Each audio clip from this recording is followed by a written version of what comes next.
আজ স্বরচিত কবিতা শোনাচ্ছি। কবিতার নাম সুন্দর। নিজের কাছে নিজে তো সুন্দরী, খুঁজে বার করতে হয় সে সৌন্দর্য। লোকে বলে উজ্জ্বল শ্যাম, কেউ বলে লাবণ্যময়ী, চোখ দুটি মায়া মাখা, কেশবতী কন্যা তো বটে। বাস্তবিক আমি নিজেকে সুন্দর ভাবতে ভয় পাই। ভয় হয় যদিই বা সুন্দর হতাম।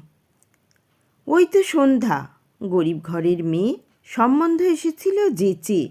মা দ্বিধা করেননি, একটা তো মেয়ে পার হলো, ততদিনে বাবা যে আর নেই। তার সৌন্দর্য পুড়িয়ে নিল পাকশাল আর গোশাল। না, বধূ নির্যাতন নয়, বেঁচেই আছে 3 সন্তানের জন্মদাত্রী মা, পালন কর্ত্রী না। আরেক সুন্দরীর কথা জানি, সে ভালোবাসার নামে প্রায় কয়েদখানাতেই ছিল। আরেক সুন্দরী লোকের চোখে জরিপ করত তার সৌন্দর্য। অহমিকার চূড়া থেকে সহজতাকে ঠেলে ফেলে দিয়েছিল। তাই সুন্দর হতে বড় ভয় করে। মেয়েদের মাপকাঠি এখনো সৌন্দর্যে। নমস্কার।